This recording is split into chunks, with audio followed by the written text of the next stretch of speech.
हाँ जी स्टूडेंट्स, मेरी आवाज आ रही है आप लोगों को? जी सर, आ रही है। अच्छा जी। अच्छा, ऐसा करें कि आज के लेक्चर के लिए अपने साथ एक नोट पैड या रजिस्टर वगैरह और कैलकुलेटर भी अपने साथ रखें, वो भी शायद काम आएगा। Okay sir.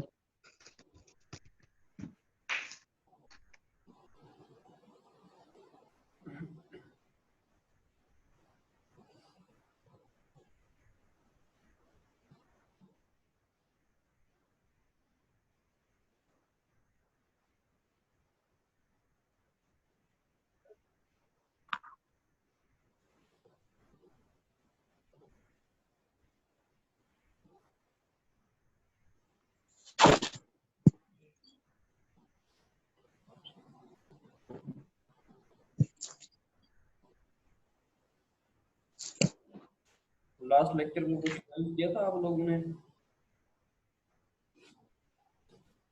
जी सर।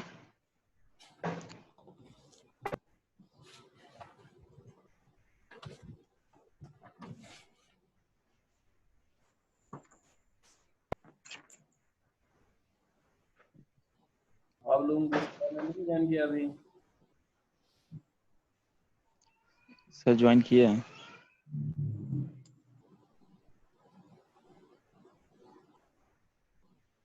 सर आपका क्लासरूम वाला कोड ही नहीं आया था। गूगल क्लासरूम का? Yes sir. वो यार मैं लेक्चर अभी जो इस वीक एंड के ऊपर ना बना के वो सब फिर आपको मैं सेंड कर दूंगा एक साथ डेटा उसका। एक वीक ठीक सर जी। एक साथ सेंड कर दूंगा। ठीक है।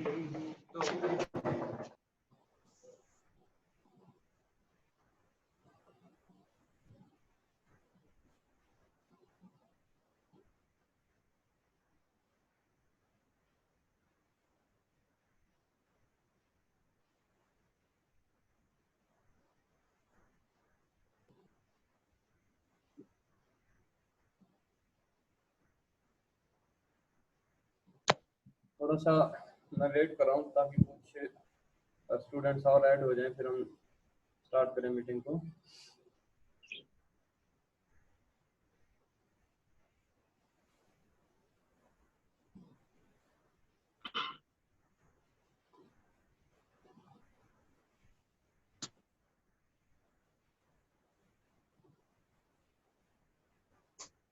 हाँ जी, कैलकुलेटर वगैरह अपने साथ रख लिए हैं और नोट पैड।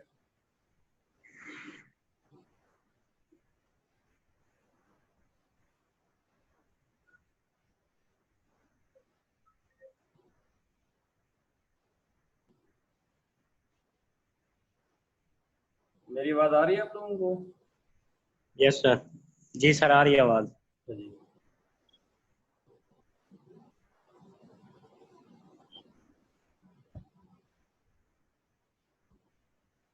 अच्छा, ऐसा है कि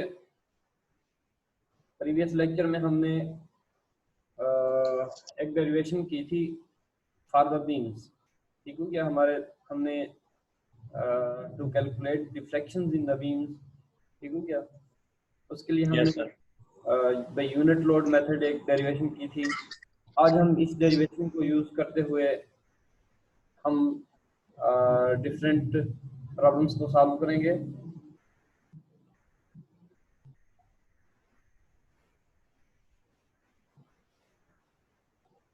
ठीक है सर। और थोड़ा सा प्रीवियस कंसेप्ट हम इसके बारे में देखते हैं। हमने काफी दफा लेक्चर में इन चीजों को डिस्कस कर चुके हैं कि अगर एक बीम के अंदर हम बेंडिंग मोमेंट या शियर फोर्स किसी एक पॉइंट के ऊपर फाइंड आउट करना चाह रहे होते हैं तो हम यूं करते हैं कि हम पहले, यार ये नोटेशन में स्टॉप कर दूं?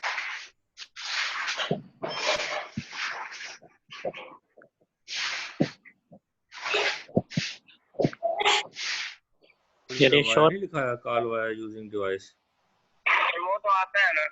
उसके बाद ऊपर हेडफोन बना हुआ है, हेडफोन लगाए हैं? नहीं, हेडफोन नहीं है। हेडफोन नहीं है तो स्पीकर की शक्ल दो ना, उस पर दोबारा क्लिक करो, स्पीकर बन जाएगा। सबको अच्छा ठीक है, स्पीकर बन गया। बस, उस स्पीकर से आवाज नहीं आ रही। नहीं नहीं, अभी तक तो नहीं आ रही, आपके पास आ रही है?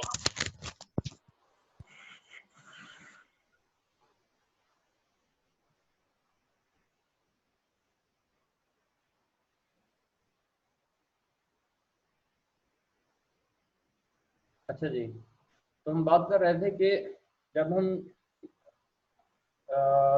किसी बीम के अंदर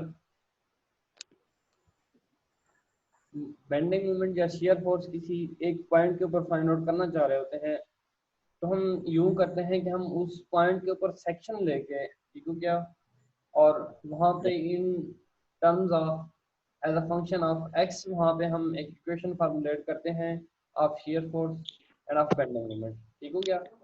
फिर उस एक्स की वैल्यू जहाँ पे जिस लेंथ के ऊपर हमें शियर फोर्स या बेंडिंग मोमेंट फाइंड आउट करना होते हैं, हम अकॉर्डिंगली एक्स की वैल्यू पुट करते हैं और उस पॉइंट के ऊपर हम शियर फोर्स या बेंडिंग मोमेंट फाइंड आउट कर सकते हैं।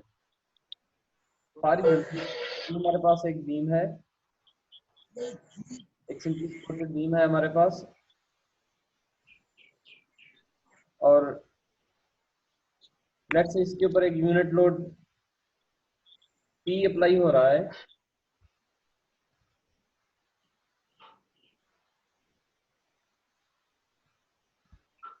अब देखें यहाँ पे हम अगर लेट्स से इसकी टोटल लेंथ जो है, लेट्स से इसकी टोटल लेंथ हमारे पास L है, दैट इज 20 फीट। अब इस लेंथ L या 20 फीट में किसी भी डिस्टेंस के ऊपर अगर हम चाहें कि हम वहाँ पे शियर फोर्स या बेंडिंग मोमेंट को फाइंड आउट करें, फॉर एग्जांपल 1 फीट के ऊपर या एट द मिडल या एट सम अदर पॉइंट, ठीक हो गया, तो हम इन टर्म्स ऑफ एक्स इसकी एक इक्वेशन बनाएंगे इस बीम के लिए for the shear force and for the bending moment, और फिर जिस पॉइंट के ऊपर हमें शियर फोर्स की वैल्यू चाहिए होगी, बेंडिंग मोमेंट की वैल्यू चाहिए होगी, वहाँ पे हम जस्ट एक्स की वैल्यू पुट करेंगे और हम उस पॉइंट के लिए शियर फोर्स या बेंडिंग मोमेंट फाइंड आउट कर सकेंगे। अब इसके लिए हम क्या करते थे, हम उस पॉइंट के ऊपर किसी एक पॉइंट के ऊपर हम सबसे पहले सेक्शन को कट करते थे। हमने यहाँ से ये सेक्शन कट किया है, ठीक हो गया, तो यहाँ पे 3 फोर्सेस वैसे एक्ट कर रही होती हैं, एक नॉर्मल फोर्स, एक शियर फोर्स और थर्ड वन बेंडिंग मोमेंट, ठीक हो गया। अच्छा, लेट्स से ये डिस्टेंस x है। अब इस x की टर्म्स, अब इस as a function of x हम इस बेंडिंग मोमेंट की या शियर फोर्स की हम इक्वेशन ड्राइव करेंगे। फिर x यहाँ से यहाँ तक जिस पॉइंट के ऊपर हमें बेंडिंग मोमेंट या शियर फोर्स की वैल्यू चाहिए होगी, तो हम उस पॉइंट के ऊपर बेंडिंग मोमेंट या शियर फोर्स फाइंड आउट कर सकेंगे। अब यही कंसेप्ट हम यहाँ पे यूज करेंगे।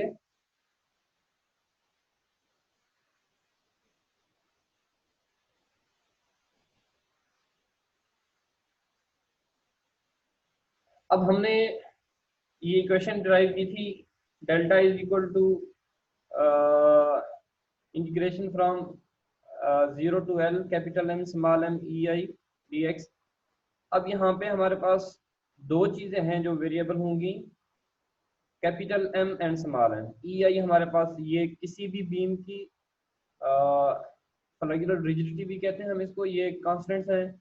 ये किसी भी स्पेसिफिक क्रॉस सेक्शन के लिए, किसी भी स्पेसिफिक मटेरियल के लिए ये कांस्टेंट्स होंगे। मींस दैट के इन द प्रॉब्लम या तो हमें कहा जाएगा कि ये कांस्टेंट है या इनकी वैल्यू वो खुद हमें देगा, ई की वैल्यू और आई की वैल्यू। हमने जिस चीज को फाइंड आउट करना होगा वो कैपिटल एम होगा और स्मॉल एम होगा। अब देखें कोई एक बीम है जिसके ऊपर एक लोड पी अप्लाइड है, तो उस लोड P के अगेंस्ट जो बेंडिंग मोमेंट उस बीम के अंदर प्रोड्यूस होगा, that will be called as M। और हमने जिस पॉइंट के ऊपर बेंडिंग मोमेंट को फाइंड आउट करना है, क्योंकि हम एक यूनिट लोड मेथड यूज कर रहे हैं, ठीक हो गया।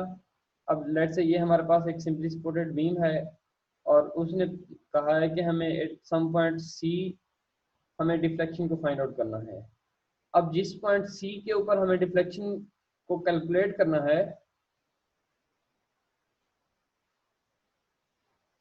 लेट्स से यहाँ पे डिफ्लेक्शन डेल्टा है, अगर हम यहाँ पे डेल्टा सी को फाइंड आउट करना चाह रहे हैं तो हम यूं करेंगे, हम इस पॉइंट सी के ऊपर एक यूनिट लोड अप्लाई करेंगे। हमने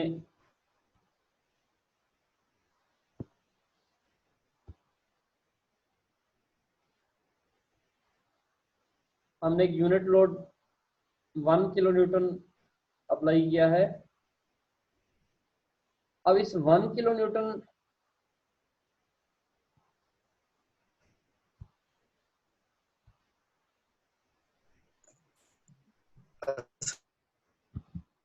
थोड़ी सी डिस्टर्बेंस और आप लोग ऐड हो रहे हो। अब इस 1 किलो न्यूटन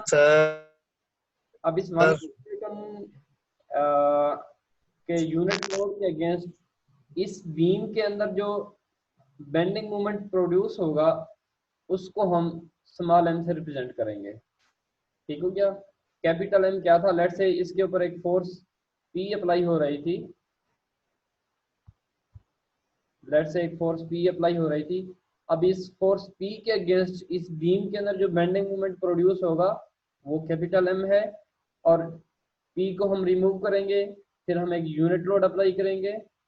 उस यूनिट लोड के अगेंस्ट इसके अंदर जो बेंडिंग मोमेंट प्रोड्यूस होगा उसको हम स्मॉल एम से रिप्रेजेंट करेंगे। और इस तरह हम इन दो क्वांटिटीज को, कैपिटल एम को और स्मॉल एम को हम फाइंड आउट कर लेंगे। ठीक हो गया? अच्छा, ये जब हम फाइंड आउट करेंगे तो मैंने आपको पहले एक्सप्लेन किया है कि ये as a function of x हमारे पास आएंगे, कैपिटल एम भी स्मॉल एम भी। ठीक हो गया? फिर एक्स की हमारे पास लिमिट्स होंगी, जैसा कि यहाँ पे स्टेटेड है कि 0 टू फुल लेंथ एल। ठीक हो गया? लेकिन आगे हम प्रॉब्लम्स में चलकर डिस्कस करेंगे कि ये जो सेगमेंट्स हम बनाते हैं जिसको हम एक्स से रिप्रेजेंट कर रहे होते हैं, ये तब तक कांस्टेंट होता है जब तक बेंडिंग मोमेंट के अंदर वेरिएशन कांस्टेंट है। ठीक है? क्या बेंडिंग मोमेंट वेरिएट तो कर रहा है, चेंज तो हो रहा है, लेकिन एक कांस्टेंट मैग्नीट्यूड के साथ चेंज हो रहा है, एक एब्रप्ट चेंजेस नहीं है। फॉर एग्जांपल, अगर हम इसका बेंडिंग मोमेंट ड्राइव करें, लेट्स से अगर इसका बेंडिंग मोमेंट कुछ इस तरह से फॉर्मुलेट होता है, तो फॉर दिस सेगमेंट एक यूनिफॉर्म क्वांटिटी के साथ ये बेंडिंग मोमेंट यहाँ पे चेंज हो रहा है। लेकिन अगर किसी और हम उसको देखें, लेट्स से कोई और केस हो जहाँ पे कुछ बेंडिंग मोमेंट इस तरह का हो कि पहले ये एक स्ट्रेट लाइन है, उसके बाद एक कर्व्ड लाइन शुरू हो जाए। अब देखें यहाँ पे दो सेगमेंट्स बन रहे हैं, एक में जो उसकी वेरिएशन है कुछ और तरह की है और दूसरे सेगमेंट में उसकी वेरिएशन कुछ और तरह की होगी। ठीक हो गया? अब इस केस में हमारे पास जो सेगमेंट्स बनेंगे वो दो बनेंगे, एक यहाँ से यहाँ तक होगा, दूसरा यहाँ से यहाँ तक होगा। ठीक हो गया? लेकिन ये दोनों सेगमेंट्स हमारे पास in the form of X आएंगे, यहाँ पे जो बेंडिंग मोमेंट्स होंगे। ठीक हो गया? तो फिर हम इसको इंटीग्रेट करेंगे, इंटीग्रेट करके हम डेल्टा की वैल्यू फाइंड आउट कर सकेंगे।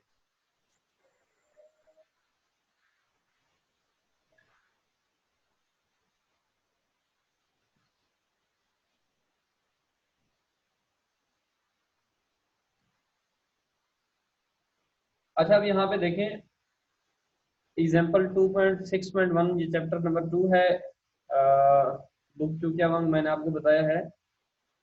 Find the deflection delta B of the cantilever beam shown in figure by the unit load method.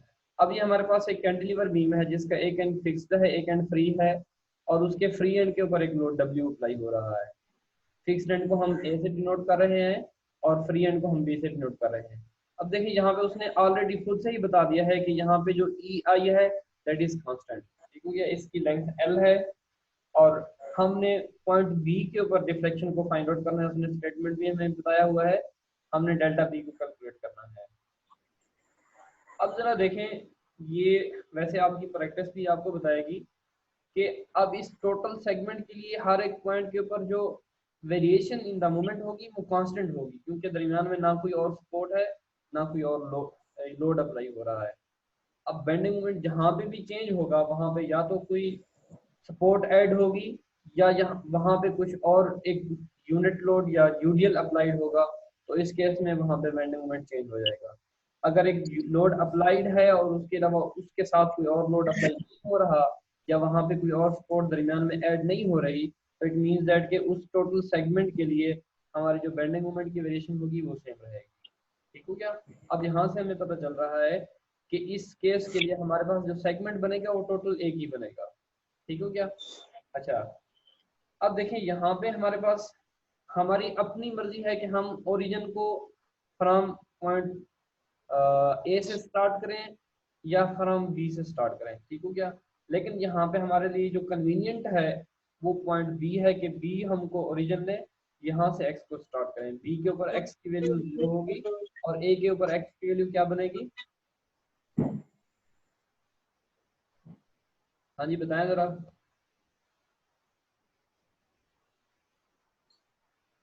जाग रहा है कोई?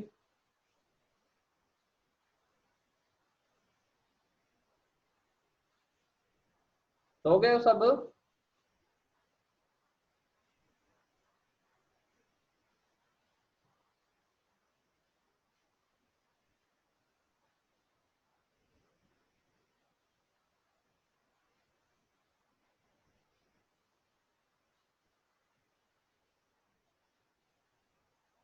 यार आपने क्यों खुद को म्यूट किया हुआ है? जरा अनम्यूट करो।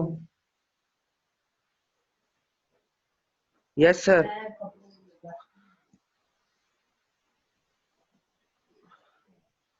सर वो आपने हमें म्यूट कर दिया था, इस वजह से हम खुद अनम्यूट नहीं हो पा रहे थे, अच्छा जी। इसकी वजह से सर। नहीं मैंने सबको तो म्यूट नहीं किया हुआ। सर वो हमारे पास यही ऑप्शन आ रही है कि द होस्ट विल। अच्छा एक मिनट, हाँ मैं जी, दोबारा इस वजह चलें से। एनेबल कर रहा हूँ। अब मैंने कर दिया है।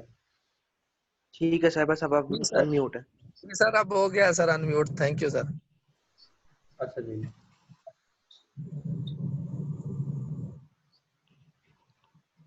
अच्छा हम ये स्क्रीन आपको पीडीएफ की फाइल नजर आ रही है? मेरा ख्याल यही यस screen सर। जी सर, आ रही है। हाँ जी। अब हम बात कर रहे थे कि ओरिजिन हमने यहाँ पे बी को सेट किया है और टुवर्ड्स ए हम चलेंगे। बी के ऊपर एक्स की वैल्यू 0 होगी और ए के ऊपर एक्स की वैल्यू एल के बराबर होगी जो full span of the beam होगी। ठीक हो गया। अच्छा मिडिल में एक्स की वैल्यू क्या बनेगी? L/2 बनेगी। जैसे जैसे आगे की तरफ मूव करते जाएंगे एक्स की वैल्यू वैसे ही बढ़ती जाएगी। ठीक हो गया। अब देखिए यहाँ पे हमने एक्स की वैल्यू ओरिजिन बी के ऊपर इसलिए सेट की है क्योंकि ये एक फ्री एंड है और यहाँ पे कोई सपोर्ट नहीं है, तो यहाँ पे बेंडिंग मोमेंट ऑटोमेटिकली 0 होगा। ठीक हो गया।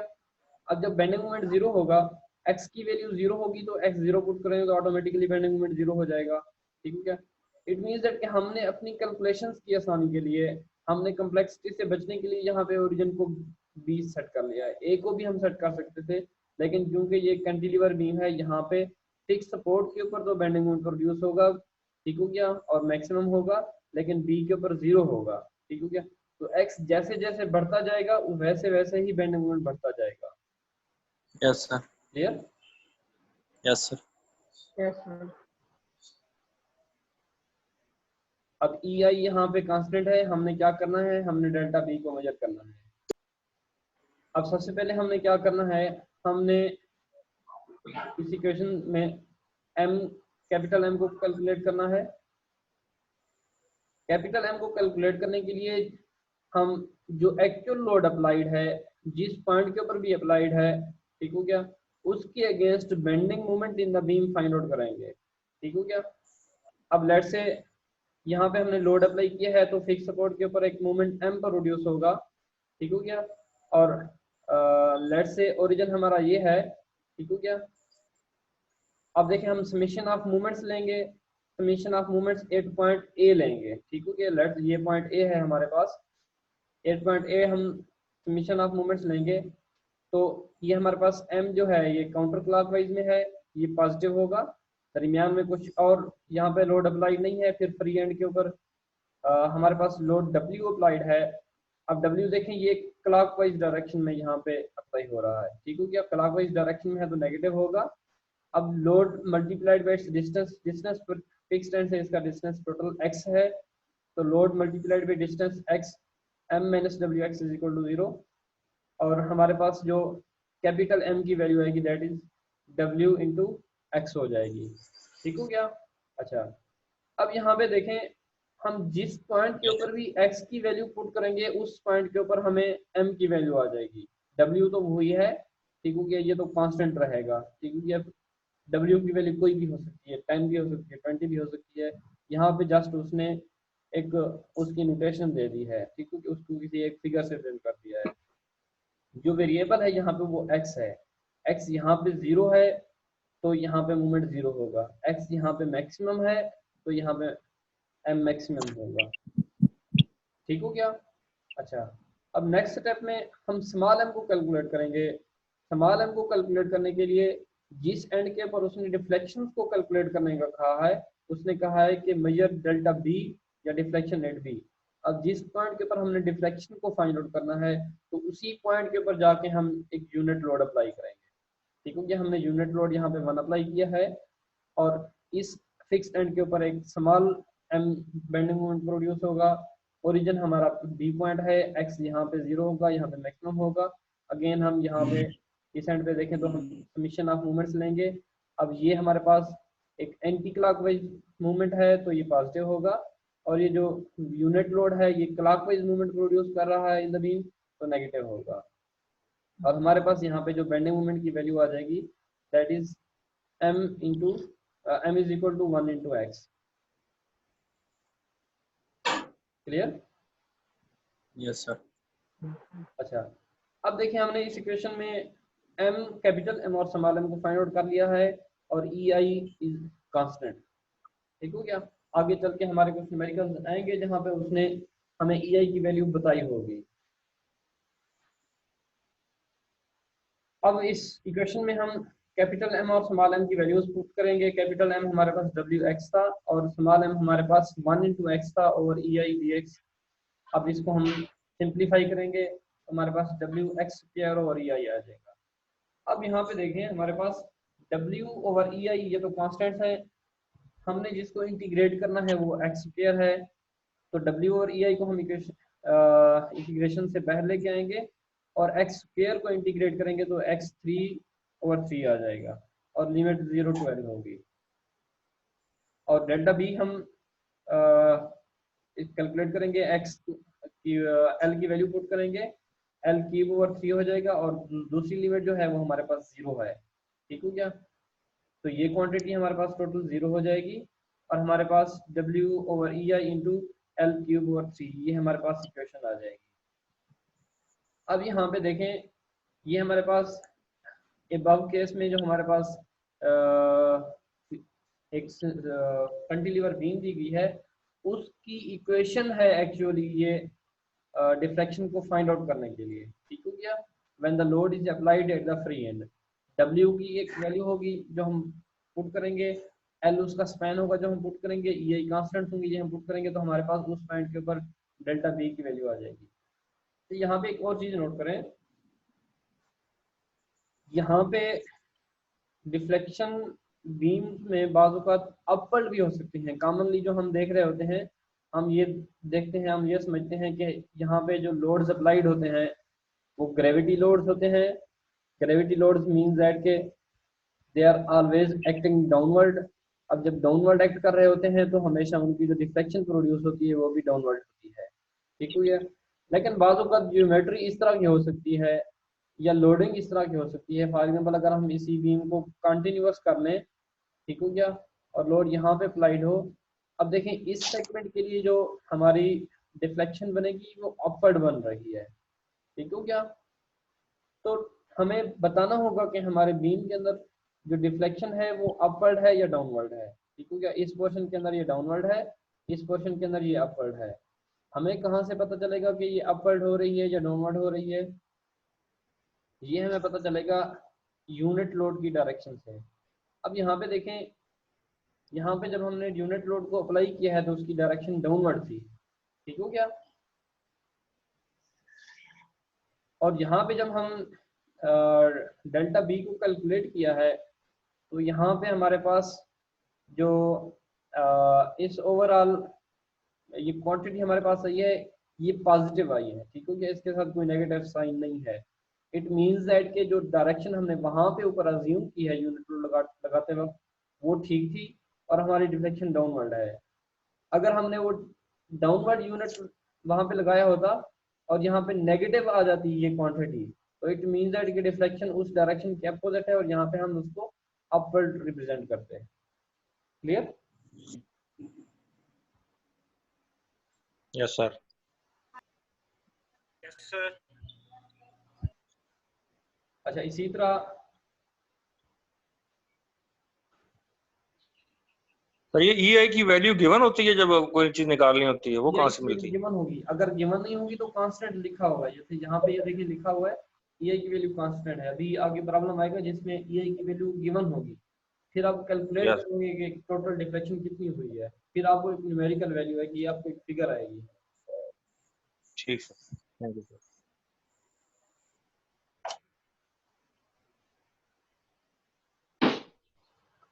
अच्छा, इसी तरह हमारे पास एग्जांपल 2.2 है, find by the unit load method deflection delta C at midpoint of simple beam AB shown in figure 2.6.2।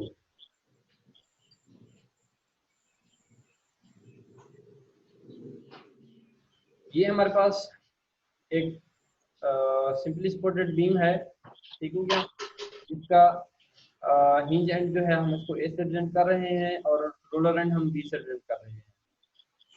इसके ऊपर uniformly distributed load W per unit distance applied है और इसकी टोटल जो लेंथ है वो L है, क्योंकि यहाँ पे रिप्रेजेंट किया गया है। और हमने क्या करना है, हमने मिड स्पैन के ऊपर L/2 के ऊपर हमने इसकी डिफ्लेक्शन को फाइंड आउट करनी है और उस पॉइंट को हमने C का नेम दिया हुआ है। क्लियर? हम इसको थोड़ा सा ड्रा करके दोबारा देख लेते हैं। हमारे पास एक सिंपली सपोर्टेड बीम है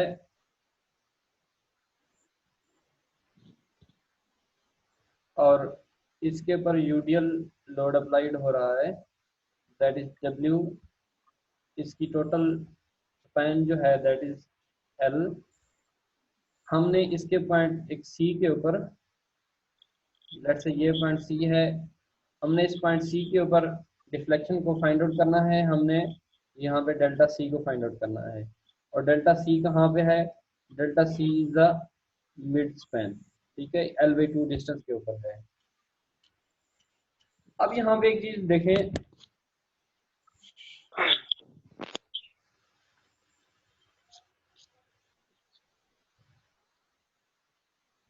यहाँ पे सबसे पहले हमें क्या करना होगा, सबसे पहले हमें इस बीम के अगर सपोर्ट रिएक्शंस आपको क्वेश्चंस में गिवन है, आपको अगर फिगर में गिवन है तो फिर कैलकुलेट करने की जरूरत नहीं है। अगर नहीं गिवन तो सबसे पहले आप यहाँ पे सपोर्ट रिएक्शंस को कैलकुलेट करोगे।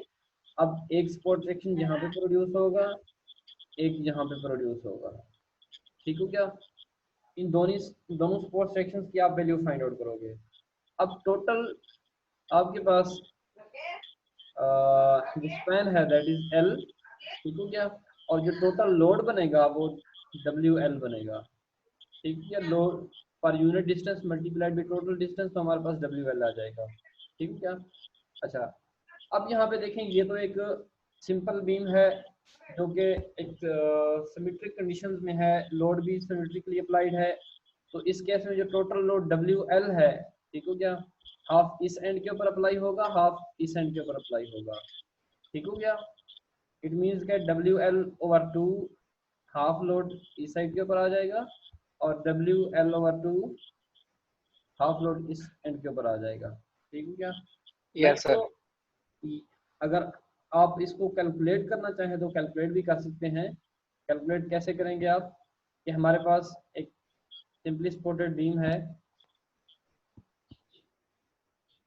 इसके ऊपर लोड W अप्लाई हो रहा है, ठीक हो गया, और यहाँ पे एक सपोर्ट रिएक्शन, लेट्स से हम इसको R1 का नेम दे रहे हैं और लेट्स से ये हमारे पास R2 है।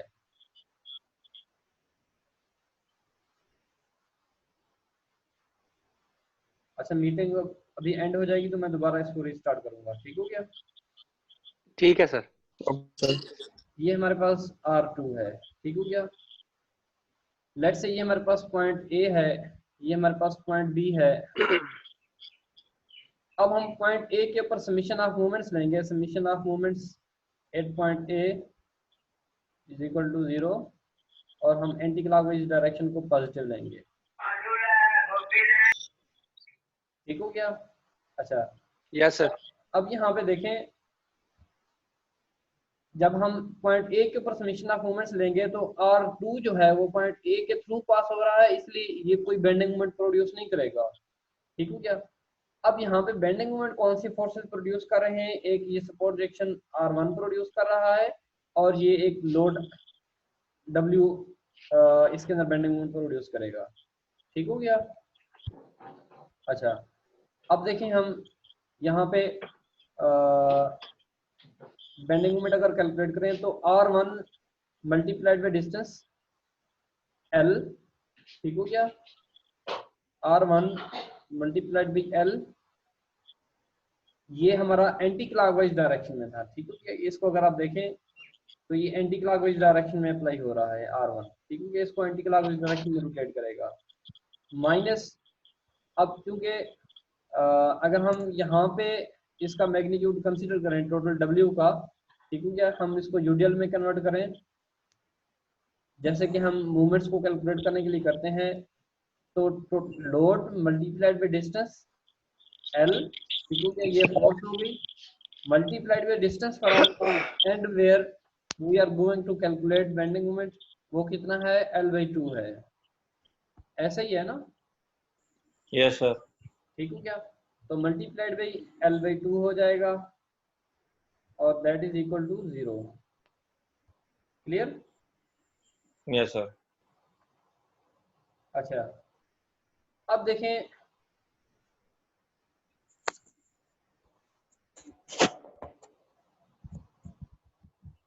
अब इस इक्वेशन को अगर हम सिंप्लीफाई करें, अब इस इक्वेशन को अगर हम सिंप्लीफाई करें तो हमारे पास अब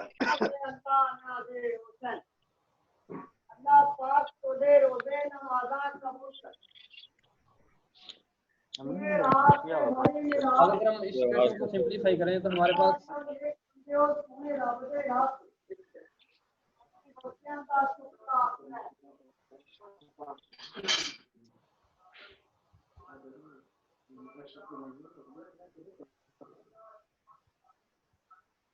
अब अगर इस इक्वेशन को हम सिंप्लीफाई करें तो हमारे पास R1 into L is equal to, इसको इक्वेशन की दूसरी साइड पे लेके जाएंगे, इस क्वांटिटी को W L स्क्वायर ओवर 2 हो जाएगा।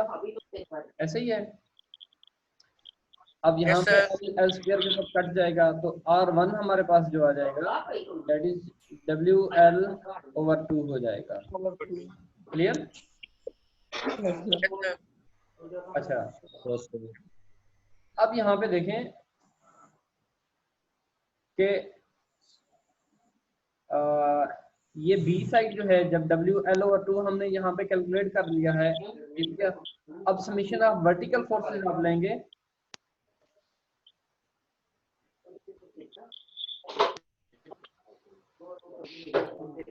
ये हमारे पास सिंपली सपोर्टेड बीम है, यूडियल इसके ऊपर अप्लाइड हो रहा है, इस एंड के ऊपर जो फोर्स की हमने कैलकुलेट की है WL ओवर 2 है। ठीक हो गया? और इस साइड के ऊपर लेट्स से R1 है। अब अगर हम यहाँ पे simply summation of forces in upper direction positive लें, वर्टिकल फोर्सेस का समीशन लें, ठीक हो गया, तो हमारे पास ऑटोमेटिकली ये जो R1 है इसकी क्वांटिटी भी यही WL ओवर 2 आ जाएगी। ठीक है? इसको आप सॉल्व कर लेना, मैंने ये उनको बताया है जिनको शायद मैंने कहा कंसेप्ट ना हो। Clear? Yes sir. Yes sir. तो अगर आपके पास अब ये सपोर्ट रिएक्शंस अगर ना गिवन होंगे, ठीक हो गया, अगर जस्ट आपके पास ये ऊपर वाली फिगर गिवन हो, ठीक हो, इसके नीचे जो इसने यहाँ पे इस एंड के ऊपर ये रिएक्शन कैलकुलेट किया, इस एंड के ऊपर रिएक्शन कैलकुलेट किया, अगर उसने ना गिवन क्वेश्चन में ना गिवन हो तो आप खुद से कैलकुलेट कर लीजिएगा। ठीक हो गया? Yes sir. अच्छा,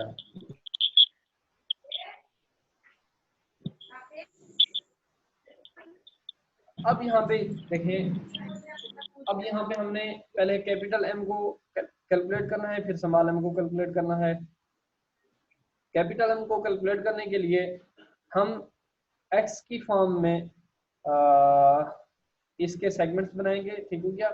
अब यहाँ पे देखें, इस एंड के ऊपर एक सपोर्ट लगी हुई है, इस एंड के ऊपर सपोर्ट लगी हुई है, दरमियान में एक यूडियल लोड अप्लाइड है, ठीक हो गया। जब इसका बेंडिंग मोमेंट ड्रा करेंगे तो इसका बेंडिंग मोमेंट एक मिड पॉइंट के ऊपर आके मैक्सिमम होगा, ठीक हो गया। उसके बाद दोबारा डिक्रीज हो जाएगा। फॉर एग्जांपल अगर आपने एक सिंपली सपोर्टेड बीम का बेंडिंग मोमेंट ड्रा अगर हम करें, जिसके ऊपर एक लोड यूडियल अप्लाई हो, तो इसका जो बेंडिंग मोमेंट बनता है वो एक कर्व फॉर्म में बनता है, जिसमें मिडिल में आके मैक्सिमम हो जाता है, फिर डिक्रीज हो जाता है। ऐसे ही बनता है। Yes sir. ठीक हो गया। अच्छा, अब देखिए ये चीज क्या सुजेस्ट कर रही है, ये चीज ये सुजेस्ट कर रही है कि एक्चुअली अगर हम बनाना चाहें तो इस बीम के दो सेगमेंट्स हैं, एक यहाँ पे जाके लीनियर वेरी कर रहा है और एक इस पॉइंट के ऊपर आके जो भी चेंज हो जाएगा, ठीक हो गया। यहाँ पे इस एंड में ये इंक्रीज हो रहा था, ठीक है। अब इस एंड में ये डिक्रीज होना शुरू हो गया है, ठीक हो गया। अब ये एक अलग सेगमेंट बन जाएगा, ठीक हो गया। ये सेगमेंट 1 होगा हमारे पास, ये सेगमेंट 2 होगा। क्लियर? Yes sir. अच्छा, अब इसी तरह हमारे इस बीम के केस में भी यहाँ पे सेगमेंट 2 बनेंगे, क्योंकि बिल्कुल एक सिंपली सपोर्टेड बीम है जिसके ऊपर यूडियल अप्लाई हो रहा है, ठीक है क्या। अब दो सेगमेंट्स बनेंगे, एक ए से सी तक बनेगा, ठीक है क्या, दूसरा सी से बी तक या बी से सी तक बनेगा, ठीक है क्या। एक ये सेगमेंट और दूसरा ये सेगमेंट बनेगा, ठीक हो गया। अब इस सेगमेंट के लिए हम ओरिजिन एक्स जो है ओरिजिन को ए से लेंगे और बी के लिए ओरिजिन हम बी से लेंगे, ठीक हो गया। इस सेगमेंट के लिए, ठीक हो गया। इस सेगमेंट के लिए देखें एक्स यहाँ पे 0 है, यहाँ पे मैक्सिमम होगा और यहाँ तक होगा। और इस सेगमेंट के लिए हम ओरिजिन यहाँ से लेंगे, यहाँ पे एक्स 0 होगा, यहाँ पे आके मैक्सिमम हो जाएगा, ठीक हो गया।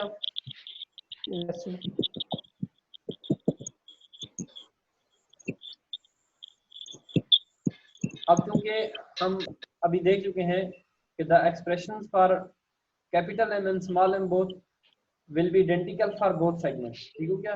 दोनों के लिए आइडेंटिकल होंगे, मिडिल में आके मैक्सिमम हो जाएंगे और एंड्स के ऊपर 0 होंगे।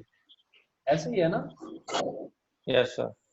ठीक है कि अगर आपको ये फिगर बाजू का प्रॉब्लम कर रही होती है तो आप इनको ड्रा करके अपने पेज पे रख लिया करें, फिर जब एक्सप्लेनेशन होगी वहां से दोबारा देखते रहें और स्क्रीन को भी देखते रहें, फिर मजीद क्लियर होगा। अच्छा, और क्योंकि इन दोनों सेगमेंट्स के लिए जो बेंडिंग मोमेंट्स होंगे वो आइडेंटिकल होंगे। आइडेंटिकल क्यों होंगे? देखें, इस एंड के लिए भी जो यहाँ पे रिएक्शन है वो WL है, इस एंड के लिए भी जो x है वो 0 से L/2 तक है, मिडिल तक है। और इस एंड के ऊपर जो लोड अप्लाई हो रहा है वो भी W per unit distance apply हो रहा है। इस एंड के लिए भी, इस एंड के ऊपर जो फोर्स रिएक्शन है वो WL/2 है। और यहाँ पे x जो है 0 है और यहाँ पे आके L/2 हो जाएगा। यहाँ पे भी same load W per unit distance apply हो रहा है। तो दोनों आइडेंटिकल होंगे, दोनों के बेंडिंग मोमेंट आइडेंटिकल होंगे क्योंकि सारा कुछ इनका सेम है। अब हम इस केस में यूं करेंगे कि हम सेक्शंस को कट करेंगे फॉर वन सेक्शन। हमने इस पॉइंट सी के ऊपर सेक्शन को कट किया है, ठीक हो गया। हम इस सेगमेंट को कंसीडर कर रहे हैं। हम इस सेगमेंट के लिए बेंडिंग मोमेंट को कैलकुलेट करेंगे और क्योंकि दूसरे के लिए कांस्टेंट है इसलिए सिंपली जो है हम इसको 2 से मल्टीप्लाई करेंगे। 2 आइडेंटिकल है, दोनों क्वांटिटी सेम है, तो एक के लिए कैलकुलेट करके हम मल्टीप्लाई कर देंगे और दोनों के लिए कैलकुलेट हो जाएगा, ठीक हो गया। अच्छा, अब यहाँ पे देखें, आगे अभी इसकी एक्सप्लेनेशन आएगी नेक्स्ट न्यूमेरिकल में। अगर दो सेगमेंट्स बने और दोनों के लिए बेंडिंग मोमेंट आइडेंटिकल ना हो, ठीक हो गया, फिर दोनों के लिए अलग अलग बेंडिंग मोमेंट कैलकुलेट करेंगे, लेकिन एट द एंड हम दोनों को आपस में ऐड कर लेंगे, ठीक हो गया। क्योंकि हमारे पास जो इक्वेशन है, हमारे पास इक्वेशन यही रहनी है, ठीक हो क्या। Capital M